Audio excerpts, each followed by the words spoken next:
man who's with me now needs no introduction. The guy's name is Staubach. I think we've heard of him. And Roger has a multitude of jobs this week, most notably chairman of the host committee. Roger, I asked this question last week of a couple of guys, and Charlie Waters being one of them. And I'm going to start off the interview asking you this.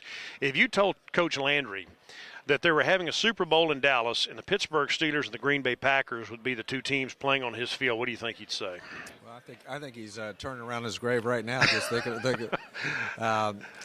Well, there's a history there. I was in the Navy when I was watching the Green Bay first two Super Bowls when they beat Dallas and to get to the Super Bowl, and then we were part of the 70s with the Steelers. So it's a bit ironic that we have this great Super Bowl 45, and we have two teams that impacted Dallas, and of course, Aikman beat them in the 90s, the Steelers. So we're still going to be friendly to everybody coming to make this a successful Super Bowl. But the Packers and the Steelers have had an impact on Cowboy history. Well, certainly, they're a great brand name, and so are the Cowboys. Can you talk a little bit about what a dream come true this whole process, these last 3 years have been like for you, Roger? Well, I didn't know what it meant when Jerry Jones asked me to be the head of the bid committee, which was in 2000, at the end of 2006, and so we were going to submit the bid and then be able to find out if we won the bid in May of 2007, and so we won, and everybody was really excited, and it also proves how fast time flies, because there was Super Bowl in Arizona, Tampa, Miami, now it's us, and we were part of those other Super Bowls as far as before the game, but this is a whole different feeling. It's your town, which is North Texas. It's the whole metroplex, and I think we've really have done a good job as far as adhering to the bid. We've had a great relationship with the NFL, the Jones family, and Bill Lively is our CEO. So we're proud to be part of what will be I think a great game here in North Texas. You were a part of the Cowboys in Super Bowl V and then started 6. So in these 40 years, can you talk a little bit about how you've seen it grown from when you were first a part of it to what it's like now? Well, the tickets are a lot more expensive, Absolutely. That's for sure. Players are getting paid a lot more.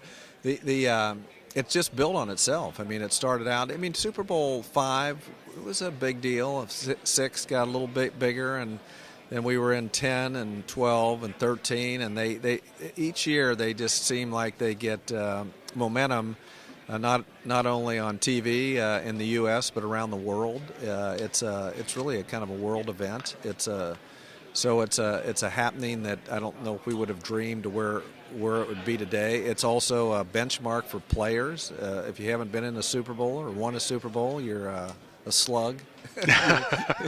So it really is been marketed or whatever. But the realization though of fighting in training camp all the way to winning the world championship, it's quite a good feeling for players. I know our first Super Bowl, being in that locker room with that victory, was still one of the highlights of my entire athletic career, and I think most of our players would they all relate to a kind of a bonding that took place in Super Bowl VI. Let me ask you one final question. I know you're a busy guy today, but this may be the last big NFL event for a while. There's a lockout coming in March. Do you have any thoughts on, the league is so successful, the TV ratings are so good, the money is so good out there, people want to know, why can't these guys come to some kind of an agreement? What's your thoughts on what might be ahead for the NFL? Well, that's a great question. Upshaw really produced a contract that the NFL did not even want to renew.